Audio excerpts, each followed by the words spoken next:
Austin, man, it's been a while, and it's interesting that you informed me that the citrus ghosts that I had my first experience with drinking when we ran the seminar, the escaping the training simulation, that those are now discontinued. It's hard to believe. What are you going to be doing now that ghost energy drinks are off the shelves? Dude, it's tragic. They got all sorts of flavors, but they took away my citrus flavor. So I'm just buying them off Amazon right now until Amazon discontinues them. But I went to a GNC one time looking for them, and the guy broke my heart, and he's informed me that he tried to order them, and Ghost said they discontinued the flavor. So somehow Amazon has a package left for me, and they have a bunch of them that I keep ordering. But when they run out, it's going to be a sad, sad day.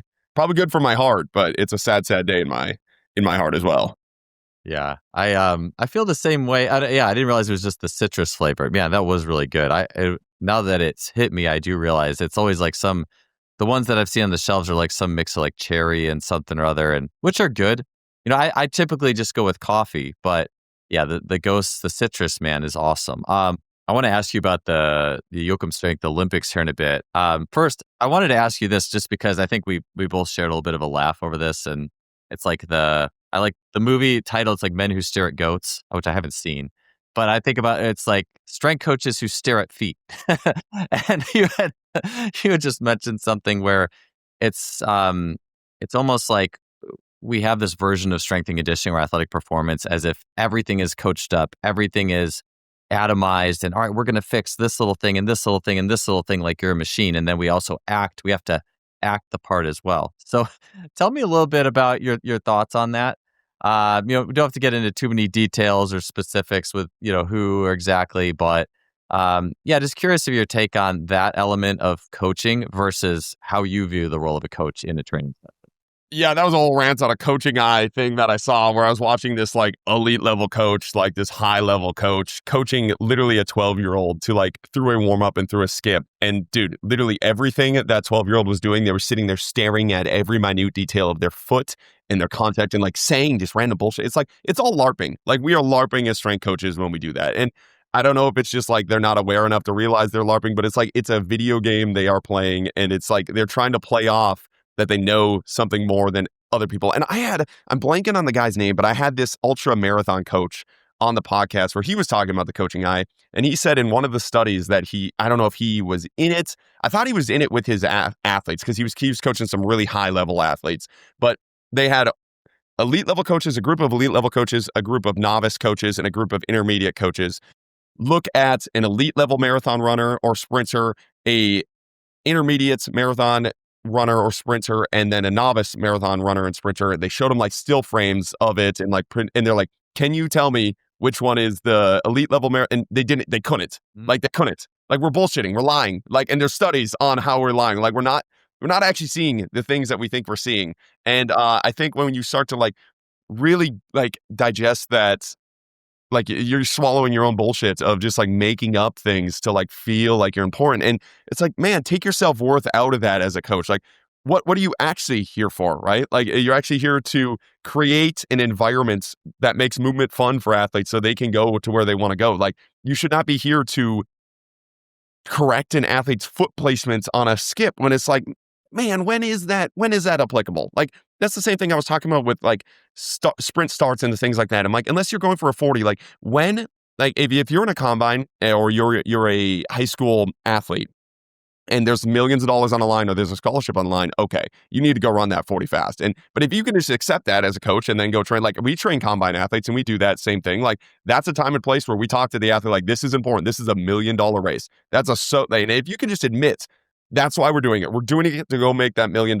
That's amazing. But a lot of these coaches, they don't do that. They say these things like we're doing this to become a better athlete. It's like when in football, when you're coming off the line, are you going to get your 5 steps in the perfect order? Like you're telling me there's no defensive end lined up in front of you, knocking you off of that, or a linebacker that you have to shake before you get like, it's silly stuff. It doesn't actually apply to the sports in real life. And that's why I really do think it's LARPing. It's like we create this imaginary like dojo in our spots and totally disregard reality of like where these athletes go and play and go and do their thing. And I really do think it's important for coaches to like, that's why I push for it so much. It's like, I have all these young strength coaches asking, what should I do to become a better coach? What should I do to become a better?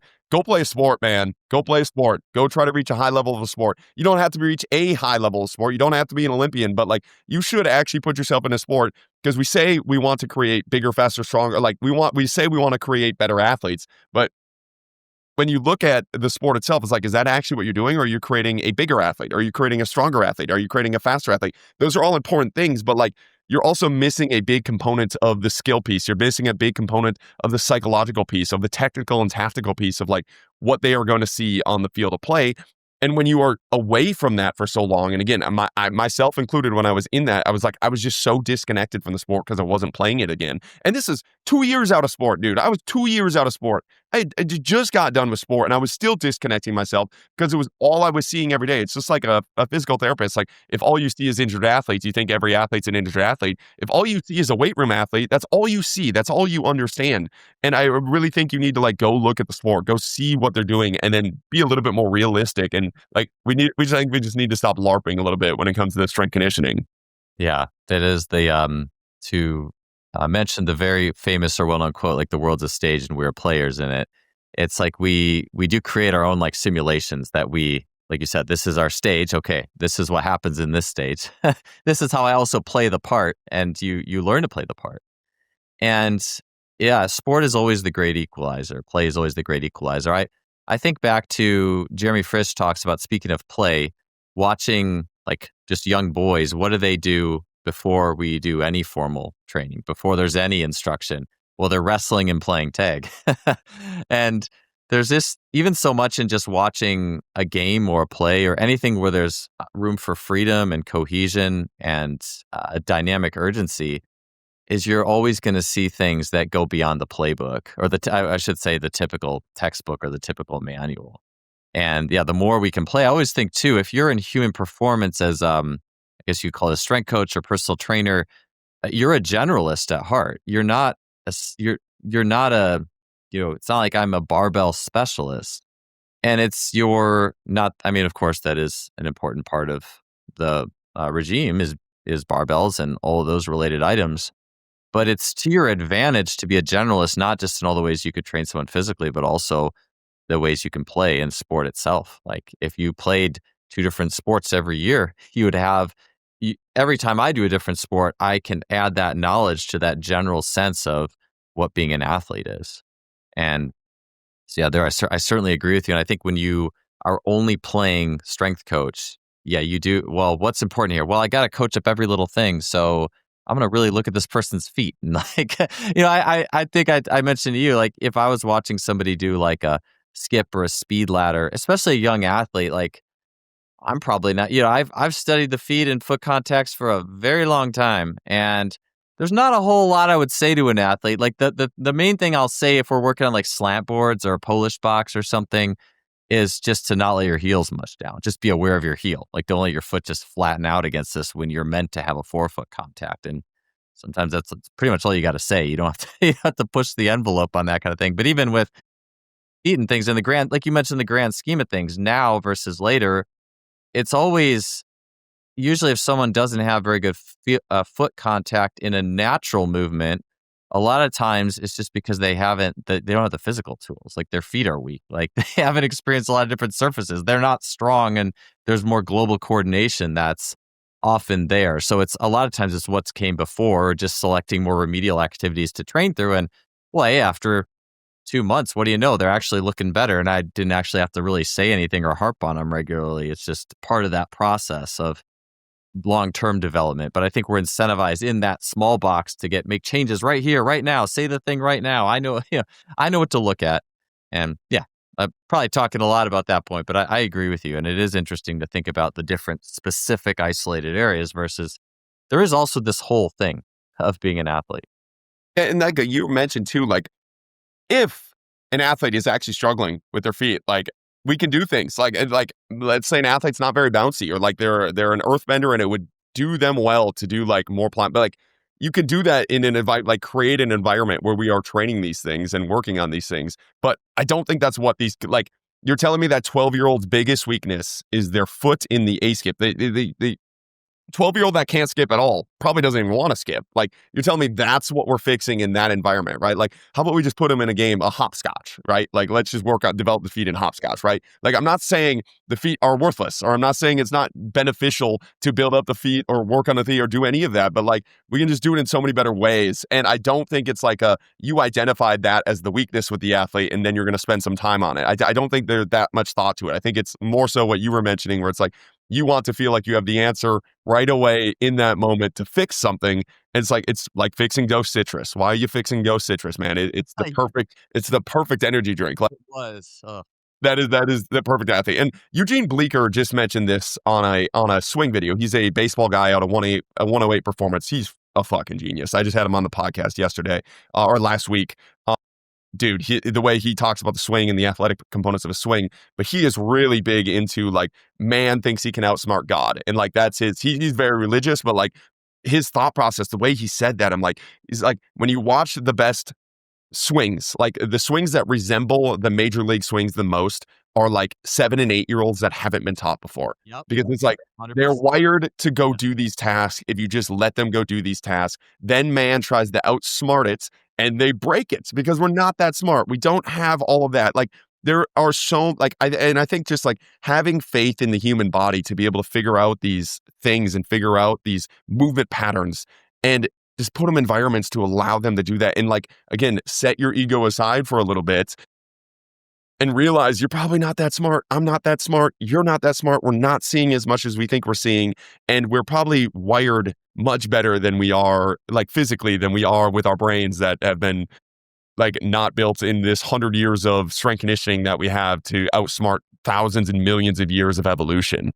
Yeah. Yeah. Even the more I learn about like biomechanics, for example, from like Bill Hartman's world, which is so in depth, and it's like I have to just make crazy notes and feel like I'm in calculus class to understand this. And then, but the more I learn about that and like different alignments, I appreciate even more how athletes are self-organizing in light of their structure, like how they're continually solving whatever movement problem in light of whatever their physical alignments are. And yeah, it is one of those things where you hear it from people who are, yes, really smart coaches, but also very insightful, like Gary Ward saying the body is hardwired for perfection, or Tommy John talking about how the body is always healing. Like the body is always seeking the best route. And yeah, if we watch, be it children playing or animals, and I love that baseball illustration. A really brilliant swim coach told me one time, who spent a lot of time in like the Pacific Islands. He would say that athletes or just humans who grew up in the water with no instruction, like just being in the water was part of their culture. They learned to swim with nobody telling them how to put their arm in the water or whatever. And swimming is a very coachable thing. Like, you could tell someone to do a certain thing with their foot in sprinting, but honestly, they're sprinting and there's a lot of other passive forces that you have to deal with, and it's probably just going to fall apart very quickly, especially in sport. Swimming is slower, and you can do the thing the coach told you a lot more. Like you can manufacture it more. But his thing was always those athletes who grew up with no coaching in the water. They swam the most pure, like it was the most fluid, the most relaxed, the best technique naturally. And then my son, who recently, this was like a year and a half ago, he started at baseball. He's like just turned 6. And of course, it's just instantly inundated with, well, you got to have your grip like this and your elbows up. And I hate that cue for kids, by the way. Because we want to look like this major league guy. And you're not letting them learn their swing at all. You're teaching them from the first moment that skill is instructed, that somebody has to tell you how to do this. And it's not this thing this journey where you are the most active, you're the star of the show in learning. Like you're going to figure a good majority of this out. And then I think a good coach just steps in. If you are going to cue, it's very much in the moment. Hopefully it's creative, and then you move on from it. And then they keep figuring it out. Well, you mentioned like the people that put in water right away. So like I was put in swim classes when I was like 5 years old until, I don't know, maybe like freshman year of high school. So like a while, like I was in swim classes for a while, did all the swim class, whatever. My girlfriend's from Hawaii. I went to Hawaii with her this summer and swam with her and like people that are from, dude, it's not even the same. I will never swim the way they swim because they swam every single day with zero instruction. They were just in the water. They were in the ocean. I was like, dude, I am dying. And they're just like, I'm way more physically fit than most people out there. And they're just like, like, this is fun. You know what I mean? And you also talk about the swing. Like, it's, man, think about what we're saying. We are saying we as coaches are smart enough to have this answer, but you're not smart enough as an athlete to be able to figure this thing out. That's why, like, you know what I mean? Like, it's a crazy little ego thing of like, you're saying you are smart enough, but like your brain is smart enough because you read a book, and that is smarter than their central nervous system, their evolution that has brought them to this. Like, that is a wild statement to make. And you see so many athletes just destroyed by it. I think baseball is one of the worst, and I think football is like a little less destroyed, like open fields, because there's not as much like specific technical things. You know what I mean? Like, but like you can't ruin an athlete as much in those settings. Whereas like when it comes to track or baseball, where it's a very technical sport where they like get really into it, you can really destroy an athlete. Sprinting is one of the worst, man. Like I know you see this too, but it's like you see some athletes, you're like, why the fuck are you sprinting like that? What are you doing? Like, there's no way you actually think that's the fastest way to sprint. And you ask them, you're like, what are you doing? Like, why are you running like that? Why are you throwing your legs like that and like throwing your arm? Like, what's happening? And like, oh, I was told the time. It's like, oh my God, that is not it. Like, just relax, put a med ball in their hand, let them go sprint, let them go race, and like get them out of those thought processes. And it is wild how many times they PR after doing something like that. Performance is built on a spectrum of training methods, from high velocity skills to power training to strength work. And on one end of that spectrum, on that strength end, you have the most targeted work in the form of machines. And this is part of the reason that so many top speed and strength coaches have their favorite machines to deliver that targeted stimulus. For decades, Hammer Strength has been a top provider of reliable, effective machines that are trusted by coaches and athletes worldwide. They fit seamlessly into that total performance program, delivering that targeted strength stimulus. When it comes to your machine-based strength training needs, think Hammer Strength. Weighted vests have been a staple in athletic performance for decades, but the next generation in wearable resistance is found in light micro-loads placed on the limbs of the body. The leader in micro-loading and wearable resistance is Exogen Gear by Lila. Exogen is used by the top track and field and sports performance coaches in the world, and it provides a level of angular velocity training and potentiation that is second to none. If you want 20% off of Exogen Gear by Lila, then head to lilateam.com, that's lilateam.com, and use the code JustFly20, that's JustFly20 for 20% off your order. Grab your Exogen Gear today and see the difference in your training. There's something about the cultures, like Hawaii, you mentioned, the kind of like relaxed, like island culture. I think about Jamaica and sprinting. I really enjoyed doing a little breakdown of Oblique Seville, who's like 5'7", won the world championships in the 100-meter dash this year. And that guy's sprint form is so different than what, I mean, it's not like totally sloppy or anything. It's just, he's a shorter guy. He has a really big swing of his front shin in front of the body. I mean, of course, his foot hits in a good place once it actually strikes, but it's not a very, I just call it the March-centric way of coaching sprinting. It is the opposite of that. And Glenn Mills, who coaches Oblique and then also coaches Usain Bolt, from my understanding, what people tell me, he lets them kind of figure out some of those things a little bit more. I don't think he's quite as heavy-handed as some other coaches might be. And you kind of combine that with Frank Ferencz says the long body. Like, it's like not just the here and now instruction, it's everything around you. It's your culture, it's your community, it's kind of, you could even say the vibe. it's all those, and it's all your movement practices up to that point. And this very large surrounding piece that, well, hey, this is the final product, this technique. And I just think we don't think about that so much. And back to your point of like, hey, we're in this box, we have to coach this thing here and now, and let's fix this thing now by telling you how to do it repeatedly versus just expanding into that long body. And then that, as you mentioned, that just power of how the body can adapt when you give it a chance to. Yeah, absolutely. Austin, tell me a little bit about, I love when you were discussing this before we pushed record, the Jochum Strength Olympics. It sounds awesome. Tell me a little bit about how that's unfolding in your gym. Dude, the JST Olympics are the best thing that we've ever done. I know in the seminar we were talking about alpha points, and alpha points were like daily challenges we do with our athletes. Like, it's like who can hold the iso the longest, who can do this jump variation the like farthest or the highest, right? just drives intense, gives them like, again, a way to get a point, right? Like it's addicting for athletes. What we switched it up to this year is we had two of our athletes, so like you and I, a team Austin versus team Joel, would draft all of the other athletes, right?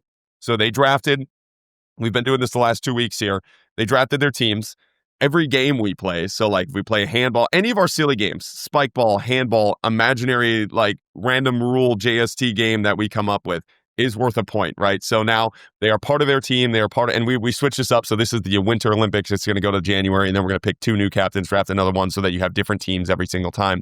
But it's really cool to like just see the intent that you get out of these athletes now. And cool to see the strategies of one team drafted for the teams, right? Like they drafted for cohesion. They knew these guys were good passers. Maybe they weren't the best athletes, but they see the field, they can pass, and they're winning every single game. And this other team drafted the fastest dude, the strongest dude, and the dude that can jump highest. And they're winning all of the gym challenges. So they're winning the jumps, they're winning the lifts, they're winning the a lot of like the sprint challenges that we do, but they're losing the games, man. But it's such a cool, like, just watching it like emerge of like, oh my God, it's like you have all these athletes that can't win an alpha point in the gym to save their lives, but now we're drawing intense into a lot of the team-based and skill-based stuff that we're doing, and it's making the athletes that are the biggest like they drafted this team like we're going to win everything, and they haven't won a game yet. You know what I mean? It's like eye-opening for them to be like, what am I doing here? Like why am I struggling? And it's like, oh, because you guys don't know how to pass the ball. So like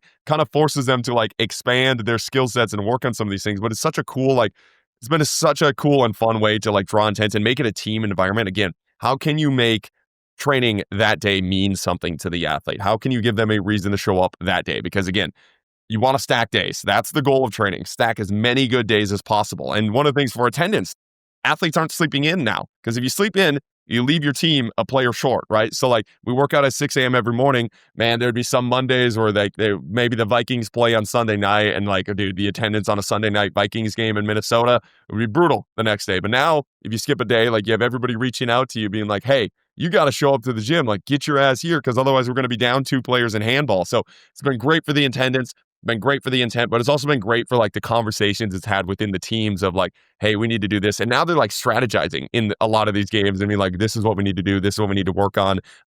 This is your skill sets.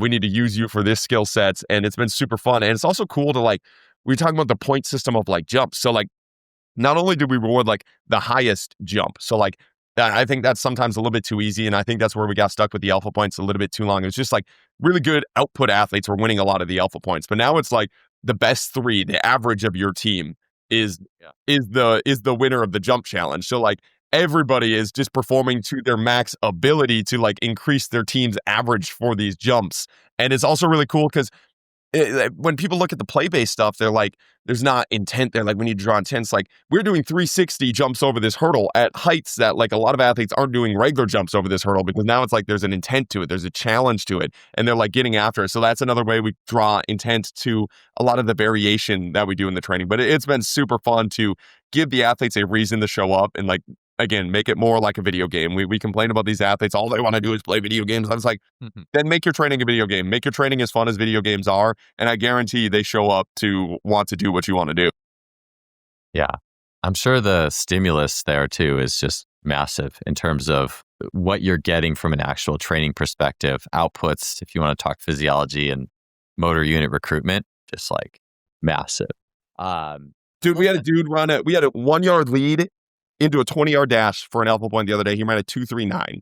Like, it was ridiculous. And it was like, I was like, what am I watching right now? And what we did before that was a med ball relay where you put your whole team here for an alpha point, and they were relaying this med ball. So they handed off the med ball. They would have to sprint back, hand off the med ball, hand off the med ball. Everybody was like screaming. It looked like the end of a 400 at a track meet where the whole team is around the track meet, like screaming and like, let's go, let's go, let's go. Like they were all doing this with this med ball relay.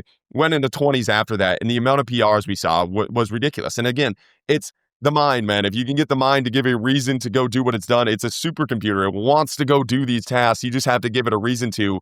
And a lot of times we just do not do a very good job of giving it a reason to do that. But man, some of the sprints I was seeing this past week, I was like, well, what am I watching right now? Like the 2:39 is ridiculous in the 20. Like that, I was like, holy crap, this dude is flying right now. Yeah. And I'm sure I'm sure he's fast anyways, but if it wasn't a competition like that, like if you hadn't set up that long body of all the games, it's like that's what draws it out of people. That's what squeezes the extra juice out. I even think about back when I was doing track in college, like I never jumped. My best was 7 feet, but I never made, at one time I made 6'10" 3/4 without like a power clap.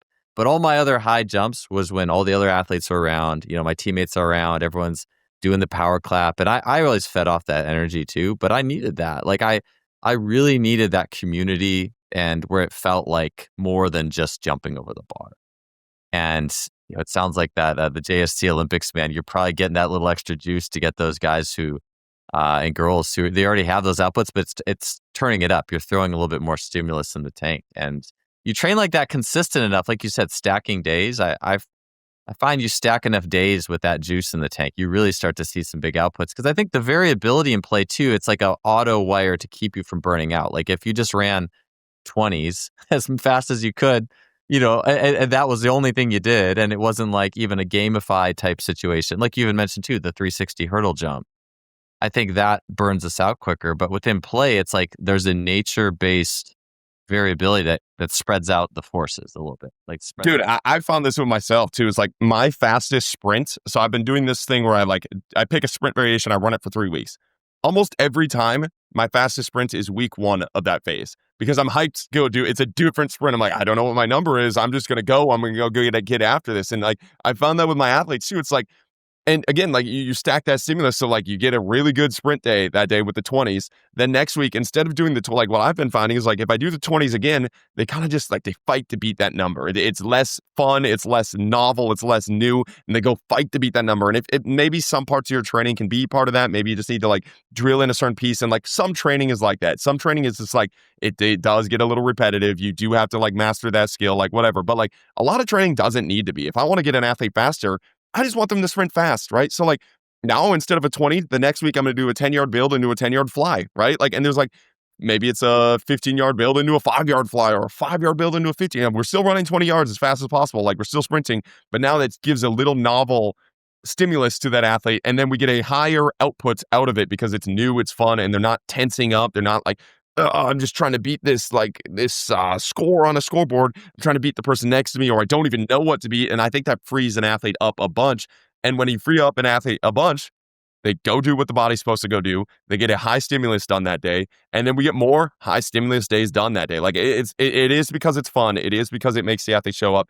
While you're doing that, you get, it's like, if you could PR in your squat every other week, you would do it, right? And we're doing that with the jumps. We're doing that with the sprints. Like, why are we not doing that? You're going to become a stronger athlete if you're PRing your squat every other week. You're going to become a faster athlete if you're PRing your sprints every other week. Like, why are we not going and approaching it that way to get that high stimulus out of the athlete? Again, without burning them out too, because it just gives a little bit different of a load on. I mean, like I'm a pretty big believer. Like it gives the way you feel when you approach it in this variety way is so much better. Like it's way less like doing the same thing over and over again and like feeling like the ache in the shoulder or the ache in the knee. It's like the stuff goes away when you add variation to it, because I think you're just like running yourself into the ground a lot less. That makes me think too about when I would coach my first college track coaching job full time, when I had athletes who, when we were just high jumping too much, and this was always a thing in track, is you'd play basketball and then you'd get out onto the track and your best meets, a lot of times athletes would have their best meets in a 3-week window of finishing basketball season. I saw one time a guy rolled off the basketball court. He was from another school, wins indoor nationals, and then proceeds to get progressively worse all outdoors, because I'm sure all he was doing was just hammering high jump, that same pattern,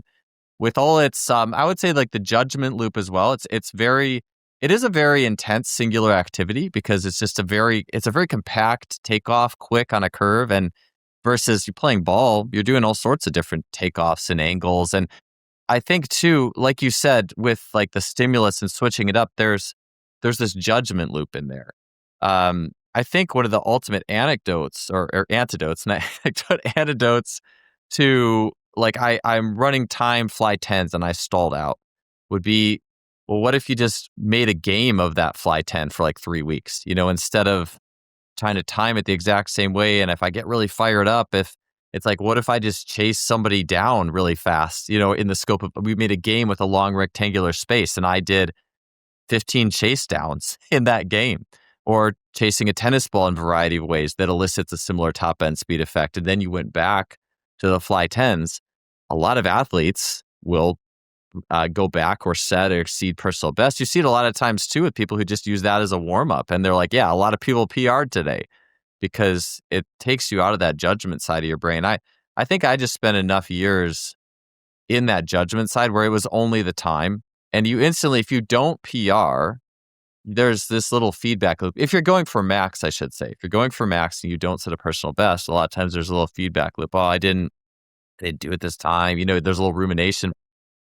If you're playing a game, well, maybe you just didn't make the play and then, oh, I got to forget about it. I got the next thing to do. If you do a multi-direction, some cuts, jabs, and now I'm off to the next sprint, I have to leave it behind me with a little bit of even light aerobic overlay that I think kind of sets the system so it can actually beat itself up too bad sometimes, as long as it's not crazy fatigue, but there's so much built into a game situation that I think is a natural, opposition to only full measured outputs and coached outputs over and over again, that kind of thing. Well, and there's something like with the athletes too, where it's like everybody kind of understands you're not going to every single day you go into the gym, put your 1 rep max on the bar for a squat and hit it every single day, right? But when it comes to sprint numbers or these jump numbers, right? Like if they aren't hitting an absolute 1 rep max PR, it is psychologically draining to them. You know what I mean? And like, I feel like us coaches, we put them in environments of we are 1 rep max testing today, after 1 rep max testing last week, after 1 rep max testing the week before, you know what I mean? And it's like, we never do that with the barbell because the barbell inherently makes more sense for us. And there's obviously probably a little bit more danger with the barbell, like doing that over again. So everybody's like, okay, we're not going to do that. We're going to build up to it. We're going to add some variation into that. Like we're going to, and you have variation with the barbell. You hit threes, you hit doubles, you hit fives. You know what I mean? Like you hit variation there. I mean, it's not the best variation, but at least you're changing it up a little bit and letting that athlete get it a little bit. Okay, I got to hit a 2 today. I got to hit a 3 today, right? But you're not doing 1 rep max every single day and putting that psychological pressure on that athlete. But we'll do that with sprints. We do that all the time with sprints. We're like, fly 10, fly 10, fly 10. Oh, you didn't hit a PR. Like feel shitty about yourself for the next week. And like, don't try again next week. You know what I mean? Like it's a silly approach. And I just don't think it's the best way psychologically to do it for these athletes. Like get them out of their head a little bit. And again, if you have KPIs that matter, if the fly 10 with a 20-yard build is what matters to you, don't take it out, right? Just cycle it every like 4 weeks. Like do a fly 10 and then do different variations of that and then have them come back to your fly 10, just like you would do a back squat where you do them a 1 rep max, you test them, and then you do 2s, 3s, 5s, then you would come back, right? And maybe it's not that fast, but you know what I mean? Like just different variations like that. We do it with the barbell. I think we can do it with all of our sprints and jumps as well. And it takes a lot of the psychological pressure of, I need to add 5 pounds to my squat. I need to like PR in this, but it takes time. Everybody knows it takes time to go do these things. Why are we putting our athletes in environments where we're setting them up to fail? Yeah, I agree. It makes me even think too, and I'll have to ask Tony Holler this, but I think about, he does, fly 10s or various different types of flies that is max rank record published, but it almost seems like when you have a certain pressure on one side, there has to be an offshoot, and his X factor is almost entirely, I would say necessarily play-based, but it's never the same. It's a very sort of random, like not judging this time at all, this jump at all. We're going to compete in this today. I do think that there's an inherent balance that creates itself. And I think even in those situations where, let's say you are like doing like one of those John Bros or Ivan the Butcher Abadjeyevs where you have to lift heavy every day or multiple times a day, I think athletes start to play games with their own mind. So it's like, it's not really a max or that kind of thing. But I totally agree with you. I mean, obviously, if you want to sprint fast, you have to run the flies or whatever your race is. You have to run it. But I think, good coaches just know how to cycle that enough or structure that enough so athletes always feel like they can win the day. I think that's the big one. And Louis Simmons, it's funny because you see a lot of Louis stuff talked about with, whatever the methods were, sled drags, reverse hypers, bands, velocity. From what I've heard, he was really big into winning the workout. That being a hallmark is how can you win the workout today? And even if your programming does hinge on, maybe you don't use games and it's just a series of different sprint structures, just finding a way in that structure that an athlete felt like they could win, that they could have a buildup and a feeling of a win. And I got that. And yeah, if anything, I feel like that is, people talk about the science and art of coaching or whatever, which I don't really love those terms because I don't know.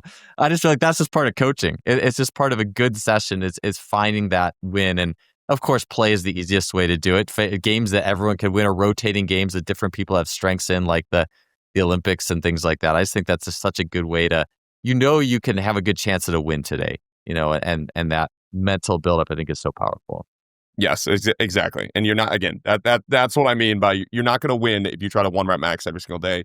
That doesn't mean you don't try to win. That's not what I'm saying. You know what I mean? I think that's what the play-based approach gets to look. It's not like you don't try. No, we're trying to give max intent, just with a slight variation to where you can go win that thing today, and then we can come back to the thing that you eventually want to win. But like if you can stack days of your wins, I'm telling you get the athletes way more stimulus, and they're way more psychologically ready. So you get the physiological benefits of like getting the most out of them that you can that day rather than running them into the ground. And then they are also psychologically confident of, I won 6 days in a row last week. I'm going to go win again this week. And then when you do build up to, again, whatever your KPIs that do matter, like, again, if it's a 100-meter race, you do have to run the 100-meter race, right? Like you do have to go do that. Then they're confident to go win that 100-meter race when you have them test that and go do that.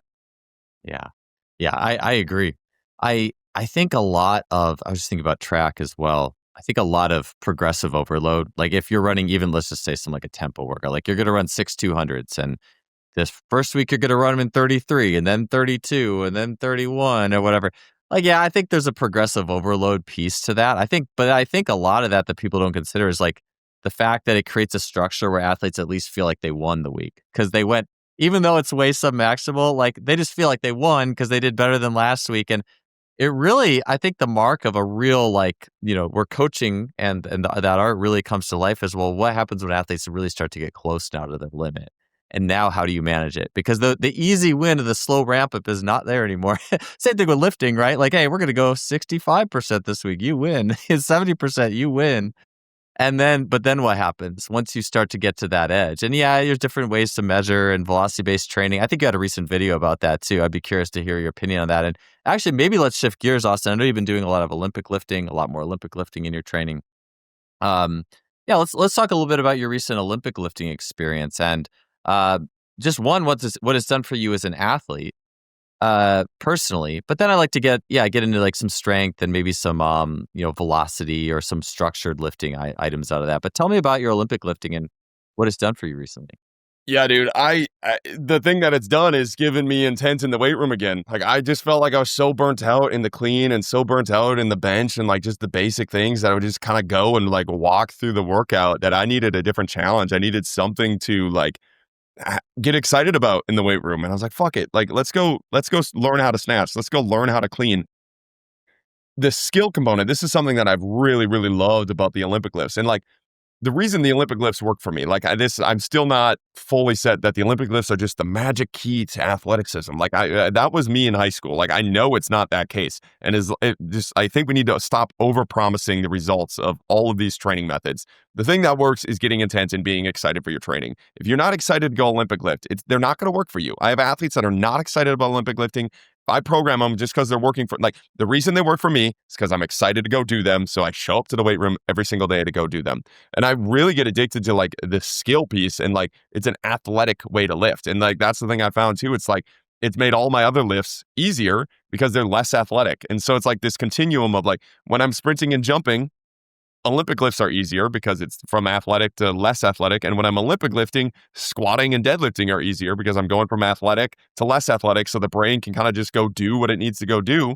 And that's been a massive, massive shift in my training journey. And man, it's been crazy. Like it's been wild how much stronger I've got, how much more explosive I got. But it's not because of the Olympic lifts, the magic tool. It's because I'm showing up 5 days a week to go train and I get really, really excited to go do it. If I had that intent on a squat or a squat jump or any of these other methods, it would do the same thing. I just don't have that intent and excitement to go do those things. And I think that's like the main message I have from the Olympic lifting journey is like, stop forcing yourself down rabbit holes you're not interested in doing. Stop forcing yourself down to like digest these methodologies that are supposed to be magic and supposed to be working that you don't enjoy. If you're not showing up with intent, if it doesn't make sense to you, it's not your time, right? I went through a like 6 or 7 year period where I didn't Olympic lift at all. We cleaned a bunch in high school I got burnt out of them because they were overpromised. I was told if I cleaned 405, I was going to the league. And like I cleaned 350 and I was a terrible football player. I was like, there is something disconnect here. And I like swore off the Olympic lifts as them being the issue. And I realized like that's not the case. They just weren't the answer for me in that moment because they weren't excited to me because they were overpromised, because we lied about them. And I don't think it was like a mischievous like lie, but I just think it was like a misinformed lie about what they did. And now I'm excited to go do them. I'm going to go do them. But again, I think a lot of people just like they hear these magic methods, they see somebody work, it works for somebody, and they're like, I'm gonna go force myself to go do something I hate every day because it's the tool. It's that you are the magic tool. Your brain is the magic tool. That is what the magic is. It's in your head, right? Whatever can get you to show up to that workout and be excited to work out and give intent to whatever strength training method that is, that's what's going to lead to result. It's not the method, it's you. And I think we need to like bring that back into ourselves and go train the way that is exciting for us to train. And right now for me, that is Olympic lifting. Yeah. I like Bill Boomer. He passed away recently. He was a swim coach in I think throughout like maybe the 80s, definitely 90s, early 2000s. A guy who had like no swim background, but just a really brilliant mind. And he was one of the first people who, I mentioned Tony Holler with the cats. He talked about or was talking about dogs and cats and swimming back in like 2000 because everyone in swimming got trained like a dog. It was just like ridiculous. But he talked about, okay, there's dogs, there's cats, obviously higher speed. But he also mentioned in this clip, he talked about cats who like to solve problems. And I was like, ooh, like that's because you're speaking my language right there. Because that's me. Like and I think like yourself with the Olympic lifts, I think about, and I haven't been doing them lately just because I don't have the setup right now. But I think one of the things I really like about that modality is it has enough skill in it, I think, for me to distract my conscious mind. Like I will move better and be more powerful when I have a problem to solve that kind of, I don't know, it kind of takes me out of the whatever other programs my mind is running. Like my body will be the most athletic when it can be given problems, and preferably ones that are a little bit more, not complicated, but there's something to it. And I think that, but not everyone, like you said, is going to get excited about that. And I think a lot of times athletes actually have to train a little bit before they might get excited about that. I took that same mentality that you mentioned, Austin. I remember I started Olympic lifting on my own in high school with no coach because I don't know. I read like Bigger, Faster, Stronger magazines, and they were showing like, oh, here's the athlete of the week, and they clean, squatted, and benched this much, and here was their 40-yard dash, and this is their vertical. And I was just thinking, okay, well, I should do cleans to be a good athlete. So I just taught myself hang cleans, and they probably weren't great. And honestly, I don't remember seeing a lot of transfer necessarily out of them. I just got better at doing them. They were kind of fun. I got way more out of just getting stronger at my squat and eventually doing like some step ups or things that were more specific to single leg. But then down the road, like once I got into like split snatches and full catch cleans, those actually were a lot better for me and I enjoyed them. But it was a thing where I think the litmus test a lot of times is just one, did you feel better the next day or two? How did you feel playing your sport the next day or two? Did you feel good? Did you feel faster?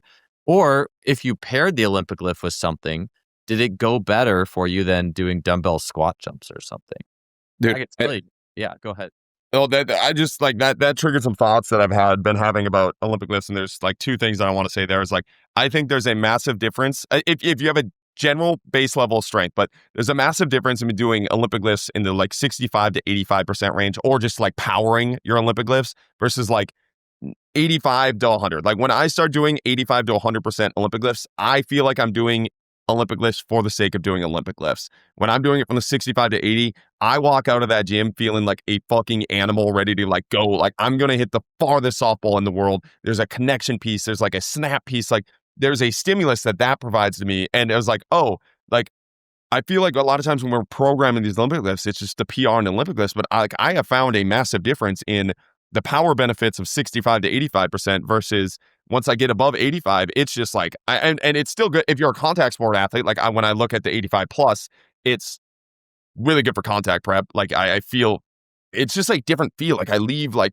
I feel like locked up a little bit more, but like a muscular, like versus like feeling powerful and twitchy. And I was like, oh, that's a difference. But when most people program Olympic lifts, like at least any Olympic lifting program I had been in growing up in high school and college, it was just to PR the Olympic lift, Yeah. you know? So we're taking it away from the sport again. It's like, so why are you doing these things? What's the feel you want to elicit? And then also I talked about this yesterday, and I was talking about your masculine versus feminine side of training. It's like, when I look at the snatch and clean and when I perform the snatch and clean, I look at the snatch as much more feminine. Like, there's a connection piece that I have to have. There is a feel piece. There's an acceleration piece. There's a whippy piece that I have to have to that bar to move it and go. When it comes to clean, it's so heavy, I lose that feel. And it's just like, it's masculine. It's grip and like go hard. And I get like, once you get more skilled, and maybe the clean doesn't feel like, but like that has been my approach with the balance of those two things too. And like, I'm like, wow, it's a very different, like, we're just saying Olympic lifts is one category, right? Like,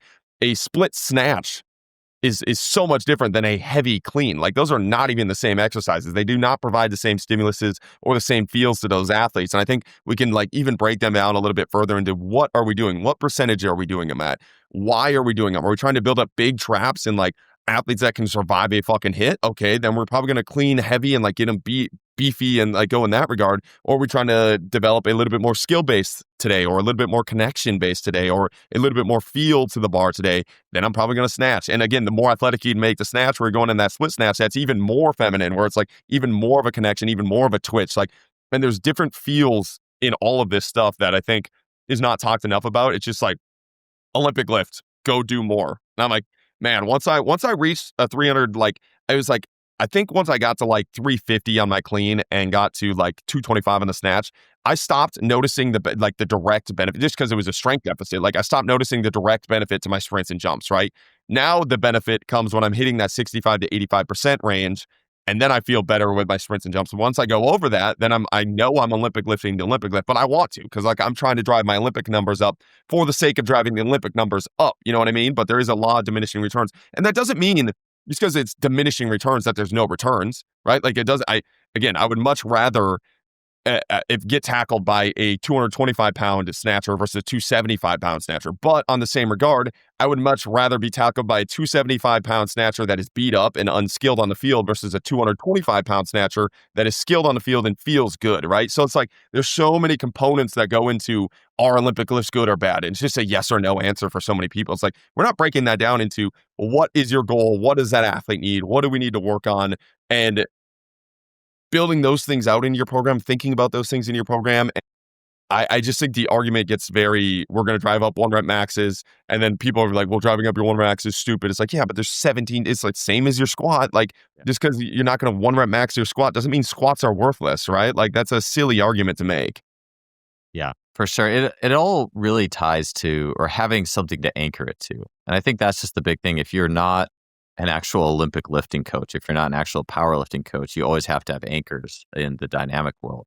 If it's not, how'd you feel playing the game, hitting the softball? It's, well, did it at least make you faster? Did you anchor to like a medicine ball throw? And I was thinking about that as well with the intention piece. I think a lot of younger athletes, like me in high school, like I started doing Olympic lifting, teaching myself hang clean, not bad, but like didn't notice the difference. Versus this program I bought it in the back of Slam magazine, Science of Jumping. I've talked about it. You can't buy it anymore. So I feel like I have a vintage copy. A lot of depth jumps and bounding, like real Russian shock plyos. And then it had vertical medicine ball throws. Like I used to say granny throws, but I think it's a terrible term for it. But basically, like, it's like a hang clean, high pull position, throw the ball as high as you can. And I remember there was a telephone line in my backyard, and it just made sense to me. You know, I would do throws, and then you're just kind of doing your 3 sets of 10 or 3 sets of 8 throws. And I'm looking around, I was like, this would be a lot more stimulating if I try to throw it as high as that line, And that was always what training was like. Even depth jumping was like, this would be a lot more stimulating. Hey, that tree over there, I'm going to go take my plyo box to that tree, and I'm going to try to touch the tree on the, like it always just made sense. But I think for a lot of kids, they're going to have a lot more intentional, stimulating experience with that pathway. Just, hey, line up, who could throw it backwards over your head the farthest?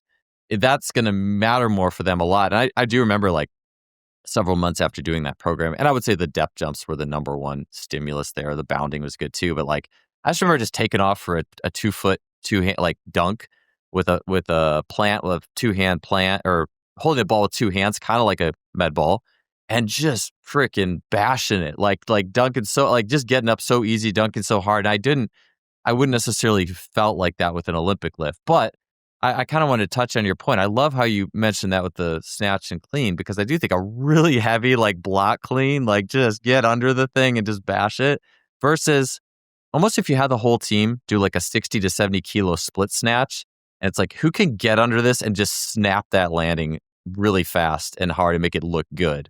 You're going to see some differences. Even the people who can't hit the really heavy squat clean and get up out of the hole, you're going to see some people who can really snap that, snatch landing out and get that and just make it look good and fast and velocity based. Yeah, so I like that distinction that you had as well. But I agree. I think the intention and like tagging it to explosive things always, if you're not an actual Olympic lifter, I think it's super valuable.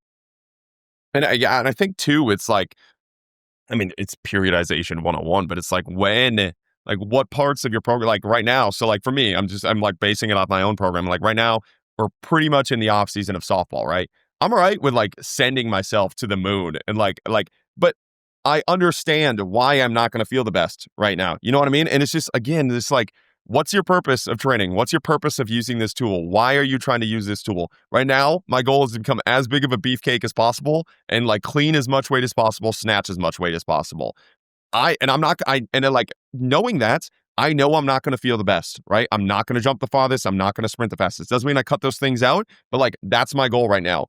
And then once we get to a goal in which like softball season starting, it's more sprinting, we want to do this, then we bump back down. But it's like, man, so many programs don't do that. It's just like, we're doing this the entire time. We're making our athletes feel like crap the entire time. And then they'll have the epiphany moment of it was the Olympic lifts that were the fault, or it was the squats that, no, it was the programming that was the fault. It was like, you were just continually smashing that athlete. You were using the tool for the wrong stimulus in the wrong way, getting the wrong thing out of them. You're trying to squeeze that for too long. You were trying to maximize something that wasn't the athletic ability. Because like, again, just because it's a law of diminishing returns of once you get to a certain clean, right? Like, that doesn't mean when you drive, it's just going to cost more effort to continue to get the benefits out of that, right? And for some athletes, that's not worth it. But once you do start reaching those peak levels, like there is going to be a lot of diminishing returns when it comes to training. That doesn't mean there's not returns, right? Like you still have to find a way to get returns. But when are you doing those things? So right now, early in the off season, I'm all right with squeezing that lemon of strength, squeezing that lemon of like maxing out these things.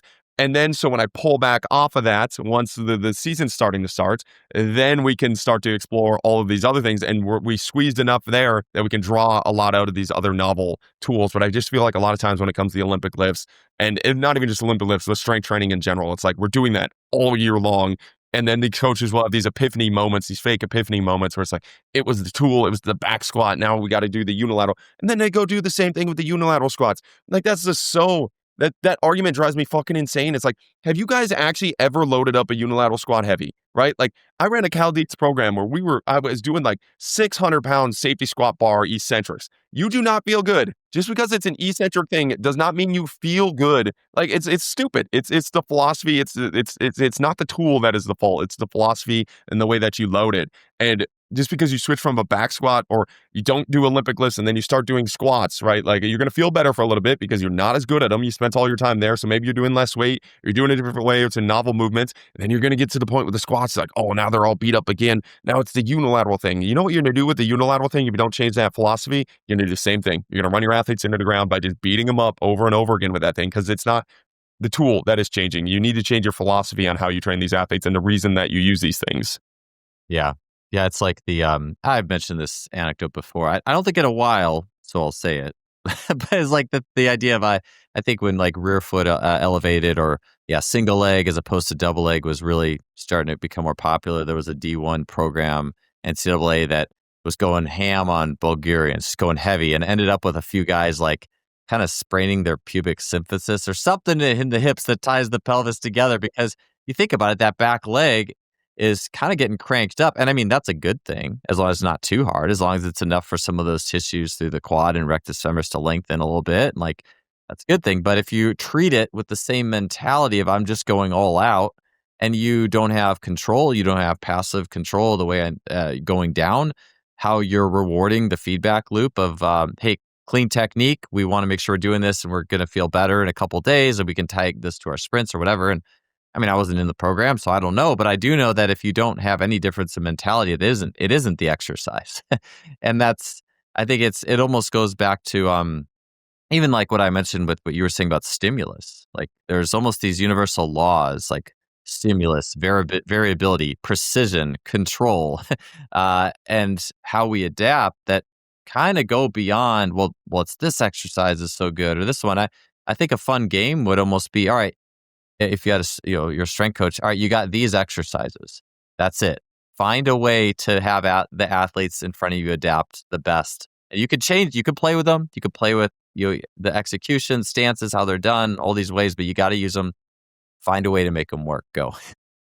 And I think that's, it's an interesting thought because it's so much of it just ends up being the micro, oh, it's this exercise or don't do this one or that kind of thing. And yeah, at the end of the day, it's about the athlete and how they can take whatever it is and adapt. I mean, there's going to be better exercises than others for sure, especially for individual athletes, but there is also just that process of more general principle. Yeah, not as black and white as everybody kind of makes it seem on Twitter. Yeah.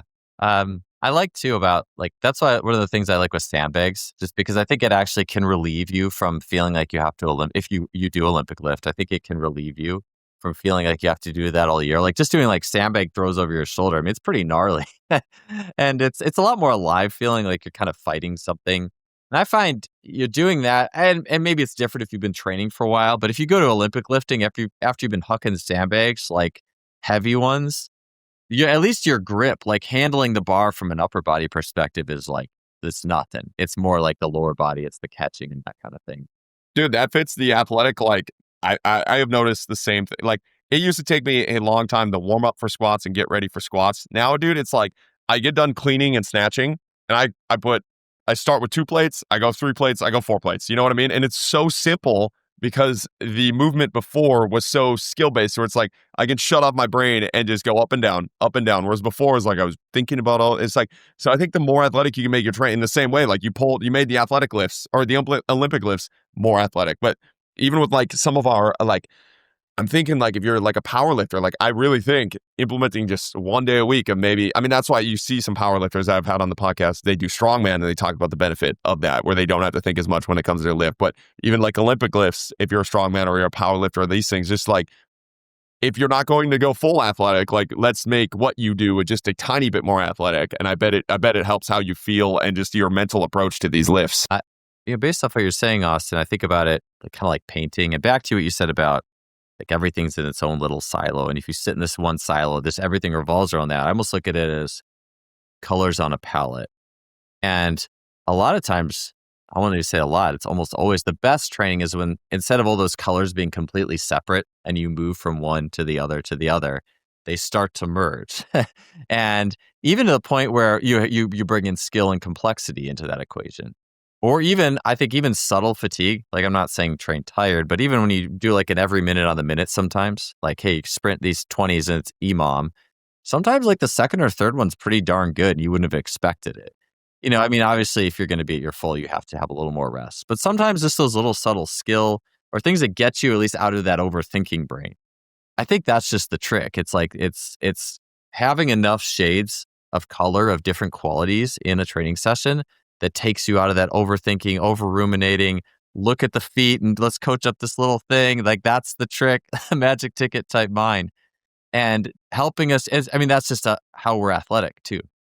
It sounds like but instead we're taking the marker and scribbling as hard as possible to draw that like one mark as like deep of a dark black as we can. You know what I mean? Like you said, it's a canvas. And you can paint in some of these different avenues, and we're still going to get to where we want to go in probably a much prettier and more enjoyable way than if you just sit there trying to break your piece of paper with a pen. Yeah, 100%. The last thing I wanted to ask you, Austin, I don't think I've actually had any questions like this for you because I think that, like, just in terms of skill, so be it Olympic lifts, granted, probably skillful, not as skillful as like figure skating, but still a skill component, certainly, but also like swinging, like softball. What is your take on like actually learning a skill in terms of, I think we may have touched on cueing a little bit, like when do you actually say something to an athlete? But what's your take on how you're learning the skill, like going through the reps, like what goes through your head in the process? And then how would you cue, like if you're instructing someone in softball? What's your process on if you actually say anything to them or where you direct their attention? Well, Sorry, I just broke my own rule of a really wide question. no. Because one of the things you said is when you're doing the reps, dude, the amount of people that are asking about skill acquisition that are just not doing the reps. I'm like, dude, it's like, I kind of fell in that trap a little bit when I was reading How We Learn to Move. I was reading all this stuff and I was like, none of this stuff is specific enough to be able to it's like, dude, you gotta do the fucking thing. I get asked about how did you teach yourself how to, you gotta do it, man. And then it's like, I really like the range approach. Like if coaches haven't read the book Range, I really recommend they read the book Range. It really helped my philosophy when it comes to like training overall. But it's like, you do the thing, right? It's all a concurrent process. You do the thing. While you're doing the thing, you get interested in the thing. So you go study something. They tell you a cue. You go try that cue. Does that cue work? What do you feel when they tell you that cue? That cue sucks. All right, not keeping that one. That cue was really good for me. I like that cue. Write that cue down. Like, this was a good feel on the bar today. I'm going to do that. Next couple of weeks that maybe that cue works and that met you where you're at. And then you get to a point where that cue doesn't work anymore. And you know what most athletes and coaches do? They hold on to that cue. They're like, well, it worked. It worked for that athlete then. And that's the thing when it comes to cues and it comes to thought processes and it comes to drills. It's like, it's not the drill. It's not the cue. It's how that computer processes that cue and how that computer in that moment, in that day. And it's like, oh man, it's like kind of like the psilocybin like microdose approach where it's like you feel something different. It's just like those little light bulb moments. And I think so many people just like, we stick with one tool, we stick with one cue, and we never give that athlete that experience of, what about this one? What about that one? So it's like, my approach is frequency. I think frequency is the number one thing you can do. How often can we touch on that skill throughout the week? If we can touch on it every single day, that I think that's going to give you the most opportunities to have these light bulb moments, because every day you go into that skill with a different thought process, with a different like mindset. So I can give the same cue to an athlete 7 times and one day maybe it works, right? You know what I mean? Because they came in with a different mindset. Maybe they're a little bit fresher, or maybe they were a little bit more tired and they couldn't think through that cue and they couldn't fight me back on that cue, or they couldn't fight me back on that drill and they just let it happen and then they felt it, right? But like, so frequency, not only in the like doing the skill, but frequency also in like applying different varieties of cues and drills and just like seeing, okay, what is working? What is that athlete feeling? How are we doing that? And I had the Eugene Bleecker from 108 Performance on the Swing. He was talking about like his thing as a coach now is like, he has it narrowed down to like, he has 10,000 tools, and he believes the skill set of coaches I can now find throughout my process of like doing this for 10 years. The 10 tools I know are probably going to work with that athlete and that body type and the thing they're struggling with faster, right? So like, it's not just also like throwing shit at the wall and hoping it sticks, right? It's like part of being a good coach is realizing this is kind of the category that athlete is in. Let's feed them a little bit of this. Let's feed them that drill. Let's feed them this cue. Let's feed them that skill acquisition. Did that work? Yeah, probably, because you as a coach kind of like have an understanding of what that athlete is and what that athlete's going through. And then if not, we can feed them a different one, right? But like, I think so many people just don't do the skill enough in general. Like, so they're not giving themselves the opportunity at that light bulb moment or that lottery ticket. I talk about it being a lottery ticket. It's like light bulb moment. Oh, I fixed that. Like then, and then once we do have something like that, we hold on to it for too long rather than just, okay, we have that part. Let's try something new and continue to evolve in that skill set piece. But that's been something like snatch. I've been snatching every single day for the last probably 5 or 6 months. And I've like, dude, there's some days where the connection is not there. And if that was my only snatch day that week, I would suck ass. I mean, I'm still not very great at snatching, but like, if that was my only opportunity to snatch that week, Yeah. I'd be terrible. Like I would not, but like a lot of times that day, I'm like, dude, it is just not clicking. I get through my reps. I find what I can find in myself that day. Then I reset myself for the next day. And a lot of times that next day, I'm like, oh, that connection, that's what I'm feeling. That's what I'm doing. And then I write it down. I think about it. I try to use that, like what was working there. And then the next day I try to do it again. Maybe it's working, maybe it's not. But it's like that continual like evolution of things. But I think so many people are like, they're not doing it concurrently. They're either reading, like they're just reading a bunch of stuff and they're thinking about other stuff, but they're not actually applying that thing. They're not trying this stuff with their athletes or them. Usually it's with themselves because they're outsmarting. It's like, I know all this stuff. It's like, yeah, knowing it and actually knowing it, like being able to perform it. It's like Naval's quote where he's like, if you're so smart, why aren't you happy?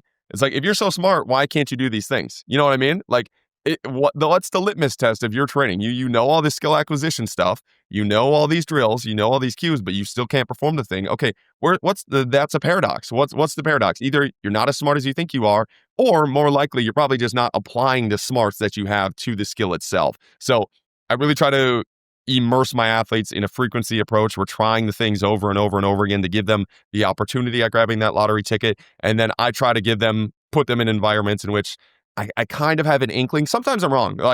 Eugene was talking about that too. Sometimes you're wrong, and then you switch it up and you try them again, a different environment or a different drill or different cues. Typically, I'm not very cue based, but it's more a little bit more environment based. But I'll put them in a new environment, have them try that out. And so many times you'll just see it, man. You'll just see it. If they're doing it 5 times a week, maybe you get 2 to 3 days a week where they got to grab that lottery ticket. And that, again, there are going to be bad skill days. I have them all the time. Days where the swing is just not feeling great, or the snatch is just not feeling great. And again, I think a lot of times that's the only day that you get to do that snatch. That sucks, man. That's a shitty feel for the rest of the week of like not being able to work on that again. So that's whenever I'm trying to learn a skill, I try to up the frequency as much as possible and try to like immerse myself in as many different environments as possible to be able to continue to learn the skill set. I think it is interesting when we talk about high frequency training. Most people think of that only through the lens of the physiology, the physiological adaptations, but people don't think as often about the best learners. Like they're going through those reps and the way they learn, it's, you've said this, working exponential versus if someone's just going through all those reps. And honestly, it's like, it's such a different world because someone who's going through the volume and a coach told them is just harassing them, do this with your arm, do this with your leg the whole time. How much is that athlete learning or learning to learn or creating and instilling an awareness in their own body? Versus, I like Nick Winkelman's term, the spotlight of attention. I think so much of it is just having a good awareness and spotlight of attention as you go through the reps. And just maybe for some athletes, the best movers, it's more subconscious. They're just good. Like they're just, like growing up swimming in Hawaii and you just feel in the water and you're just doing it. Dude, when I talk to the best skill learners I talk to, it sounds like they've smoked 4 pounds of pot before. Like when they're describing, for real though, like when they're talking about the things, I'm like, what? Like pass rushers are the beautiful thing. They're like, yeah, I was just flowing. I saw the hand. I was like, how? Like at that, and then you watch the speed at full clip. They're moving at 20 miles an hour. But like, dude, it's how their brains like work in that like slow down flow feminines. I really love your like feminine versus masculine like thought process of training. But it's like, man, it's the way they talk about the best learners. They have that exponential, like they grab that lottery ticket. And so like when you have a really good learner and then you apply them to that frequency approach, they just get to grab that lottery ticket more than guys like myself. Like I don't consider myself a very feminine learner in that way. Like I try to do things masculine and I really have to give myself a high frequency approach to get myself into these feminine, like feel-based states. And then once I do, I'm like, oh, I see what they're talking about. That like the swing and snatch are so similar where it's like an acceleration and a whip. And it's like, you almost have to surrender to the thing while you're doing the thing. It's such a weird feel. And that's why like when you hear, and pass rushing is the same way. It's like kind of like a dance. It's like, it's so masculine. It looks so aggressive, but when you get the good feel, it's not that feel. It's almost the exact opposite where you let go and you let the body do it. And it's like a whip. It's a snap. It's like an acceleration. But if you don't, fast or slow learners, like fast learners are just going to grab that lottery ticket more. With a slow learner, if you don't put them in a high frequency approach, they're very rarely going to grab that lottery ticket because they're only doing it once a week and they're not very good at getting that feel. And I think, and you talk about becoming a learner, like developing the ability to learn is a skill. The one thing I have changed exponentially since graduating college is my ability to learn a skill. I know it's a skill set because like, even though I am not as good as like a really good athlete that naturally has it, I am 10 times the athlete in the ability to learn what I'm learning and what I'm feeling than I was in college because of that frequency approach and that variability approach where I have grabbed that lottery ticket. I have felt what that fails. And like before, it was just like, I didn't even realize that was a thing. And now it's like, when I get that feel, I'm like, oh, this is what it is today. This is what I'm grabbing. This is what I'm learning. And when I don't, I realize I'm not learning that day. You know what I mean? Like I realize I'm not picking up on that thing today. Whereas before it was so automated, it was so masculine that it was just, and it was like nothing I was picking up on. There was no feedback in the body. There was no internal awareness of the body. And that frequency approach has completely changed that for myself as an athlete to where now I can pick up things so much quicker than I could before. And then you have athletes that just like, I mean, that's just like being born tall. I really think like being born tall is just, you got that genetic lottery. I think some athletes they're born. I mean, Tyler Panzer was talking about how he thinks really high level athletes have really high levels of BDNF, and they're just able to learn fast. Like it's something in their brain. It's a chemical in their brain. And when you actually work with some of those athletes, like, holy crap, man, they are microdosed all day long, every day. And like that, dude, that is a beautiful thing. But I think you can get to yourself to the point in which you get better at that. And that, dude, once you do, it's so addicting. It's so addicting to go get that feel. It is. That's something I do think about a lot, because the way I teach skills, and just even running, like distance running, I think is a good example for this here. Because I do I train people for like selection, special forces, like who go to buds and they need to pass 4-mile tests repeatedly. And I find an initial gateway, if people aren't good runners, it's a very feel-based approach. It's not a do this. It's a lot of amplify the error. It's a lot of acquainting yourself with your body. But at the end of the day, where you're going, you shouldn't be relying on those. They're going to get you started. They're going to get you used to how to actually move. But at the end of the day, you want to just move. Like you want to be able to just do the thing. And I think about the animal kingdom. I love watching like, even more than I used to, because I even appreciate it more now, but like, nature shows where it's like hunting or things like that. And you watch like the jaguar creeping up on the alligator in the river and it jumps in. It's not thinking. Obviously, animals don't have the capacity to be even thinking about how they move, but it's the ultimate. Like you want to, at the end of the day, you want to be that jaguar. You don't want to have to think about anything other than the actual, almost like being one, in a kind of esoteric way with the task at hand in the external environment. I think that's ultimately, I think, where you need to go. But it's like everything else is just a little step along the way to get there. Dude, and then so many people get mad at elite level athletes and be like, they're stupid, like they're dumb. Because they're talking about it in a way in which you like, no, they are really, again, this is a paradox. They're really good at the skill set you want to get good at. They're not describing it in a way that you want it described, where it's X's and O's. And it's like, no, they are right. They know what they're doing. They just are describing it in a way that is so different because you haven't been there. And like, I'm saying this as a coach of myself, where it's like, I would hear these guys. I'm like, what the fuck are you talking? Like, shut up, dude. Like, shut up. Like, you don't know what you're saying. You're dumb. Like, whatever. And now once I get the feel, I'm like, you know exactly what you're saying. You know exactly what is happening. You are the jaguar creeping and not thinking and letting it happen. I'm just so holding on to trying to find a logical answer to something that there's not a logical, like, mathematic equation to. So I'm squeezing and holding on to the thing that is not working. It's such a stupid thing. It's like grabbing a bunch of thorns and you're like, oh, it hurts. And you're like continuing to do it. And that dude over there is frolicking in like daisies. And you're like, you're so dumb. It's like, no, he's not dumb. He knows exactly what he's talking about. He knows exactly what he's doing. Listen and go try it, right? Like, and go try and see if you can feel what he's feeling. And once you do, and it takes a long time, I'm telling you, if you're a masculine learner, you're a masculine, like, type person, it takes a while to get yourself to feel those other things. And a lot of it's just like letting go of some of the thorns that you're holding on to. But once you do, you're like, oh, they were way more right than I was all along the way. It's just not a way in which you can tangibly describe it perfectly in a pretty picture, because it's not.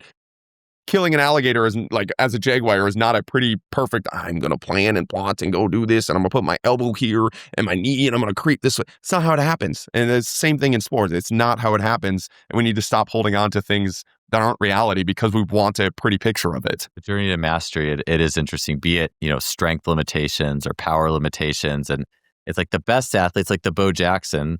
I think I heard that guy could bench press 405. I'm sure he wasn't living in the weight room. He just had, like, there's those people who just have, or LeBron, like something like that. People who just have these qualities and their training doesn't reflect that they had to really work their way there to get that. And I think the same thing exists with skill. Like you said, some people just have this immense skill acquisition. So for the rest of us, we have to find the steps to get there. But with every step, there's that letting go and just being the thing. And I think that's something I've learned. You have to accept just being the thing. And you don't, those things that served you before, you don't need them as much anymore as you take on the greater. So sorry to get a little philosophical. My head's filled with philosophical things here. But anyways, hey, I want to just close out. I want to just ask you, what's the next, what's up on the Jochum Olympics here for the today or tomorrow? What do you guys got going on? So we just finished up the first full week of it. We had a test trial last week. So next week we're going to come up with all new games, all new things, all new challenges. They got a hang challenge on Monday that they got going. They got some basketballs on Monday. We bought this U-hoop.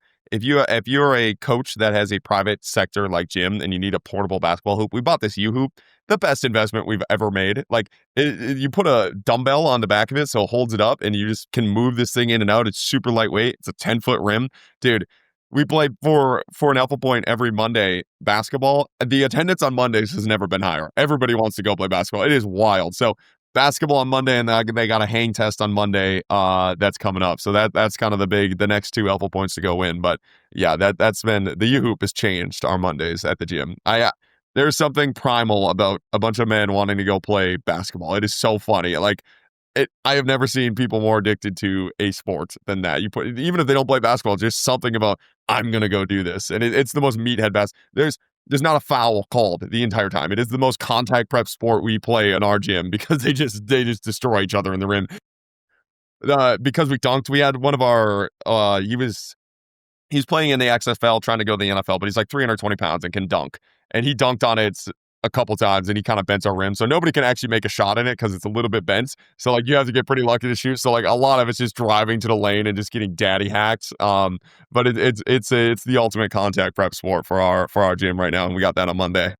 I can't imagine a Jochum Strength gym without a rim that was bent down a little bit. So yeah. that'd be the thing. So, well, awesome, man. I love that combo, the hoops and hanging Monday. That's awesome, man. Well, hey, thank you so much for the conversation, Austin. It was awesome catching up with you again, man. And appreciate the time.